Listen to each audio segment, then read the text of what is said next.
Friend, हमारे channel में आप सभी का स्वागत है।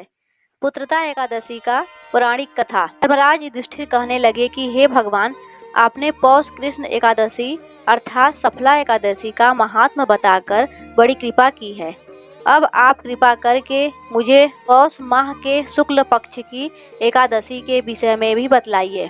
इस एकादशी का क्या नाम है तथा इसके व्रत का क्या विधान है, इसकी विधि क्या है, इसका व्रत करने से किस फल की प्राप्ति होती है और उसमें कौन से देवता का पूजन किया जाता है। कृपया यह सब विधान पूर्वक कहिए। भगवान श्री कृष्ण बोले, पौष मास के शुक्ल पक्ष में आने वाली इस एकादशी को पुत्रदा एकादशी कहा जाता है। इसमें श्री नारायण भगवान की पूजा की जाती है। विधि पूर्वक इस व्रत को करना चाहिए। इस चर और अचर संसार में पुत्रदा एकादशी के व्रत के समान दूसरा कोई व्रत नहीं है। इसके पुण्य से मनुष्य तपस्वी, विद्वान और लक्ष्मीवान होता है। इसकी मैं एक कथा कहता हूँ, सो तुम ध्यान पूर्वक सुनो। भद्रावती नामक नगरी में सुकेतुमान नाम का एक राजा राज्य करता था। उसके कोई पुत्र नहीं था। उसकी स्त्री का नाम सभ्या था। वह निपुती होने के कारण सदैव चिंतित रहा करती थी। राजा के पितर भी रो रो कर पिंड लिया करते थे और सोचा करते थे कि इसके बाद हमको कौन पिंड देगा। राजा को भाई, बांधव, धन, हाथी, घोड़े, राज्य और मंत्री, इन सब में से किसी से भी संतोष नहीं होता था। वह सदैव यही विचार करता था कि मेरे मरने के बाद मुझको कौन पिंडदान करेगा। बिना पुत्र के पितरों और देवताओं का ऋण मैं कैसे चुका सकूंगा। जिस घर में पुत्र न हो उस घर में सदैव अंधेरा ही रहता है। इसलिए पुत्र उत्पत्ति के लिए प्रयत्न करना चाहिए।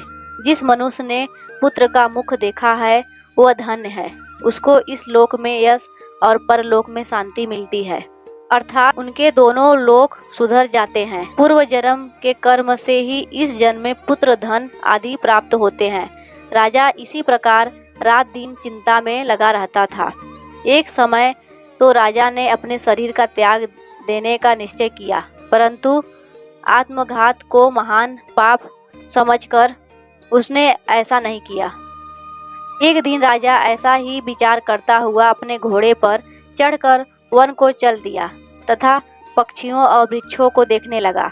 उसने देखा कि वन में मृग, बाघ, सुअर, सिंह, बंदर, सर्प आदि सब भ्रमण कर रहे हैं। हाथी अपने बच्चों और हथिनियों के बीच घूम रहा है।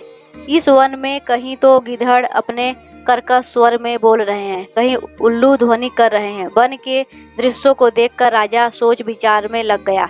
इसी प्रकार आधा दिन बीत गया। वह सोचने लगा कि मैंने कई यज्ञ किए, ब्राह्मणों को स्वादिष्ट भोजन से तृप्त किया, फिर भी मुझको दुख प्राप्त हुआ है, क्यों? राजा प्यास के मारे अत्यंत दुखी हो गया और पानी की तलाश में इधर उधर फिरने लगा। थोड़ी दूरी पर राजा ने एक सरोवर देखा। उस सरोवर में कमल खिले थे तथा सारस, हंस, मगरमच्छ आदि विहार कर रहे थे। उस सरोवर के चारों तरफ मुनियों के आश्रम बने हुए थे। उसी समय राजा के दाहिने अंग फड़कने लगे। राजा शुभ सगुन समझकर घोड़े से उतरकर मुनियों को दंडवत प्रणाम करके बैठ गया। राजा को देखकर मुनियों ने पूछा, हे राजन, हम तुमसे अत्यंत प्रसन्न हैं। तुम्हारी क्या इच्छा है, सो कहो। राजा ने पूछा, महाराज, आज आप कौन हैं और किस लिए यहाँ आए हैं, कृपया करके बतलाइए। मुनि कहने लगे कि हे राजन, आज संतान देने वाली पुत्रदा एकादशी है। हम लोग विश्वदेव हैं और इस सरोवर में स्नान करने के लिए आए हैं। यह सुनकर राजा कहने लगे कि महाराज, मेरे भी कोई संतान नहीं है। यदि आप मुझ पर प्रसन्न हैं तो एक पुत्र का वरदान दीजिए। मुनि बोले, हे राजन, आज पुत्रदा एकादशी है। आप अवश्य ही इसका व्रत करें।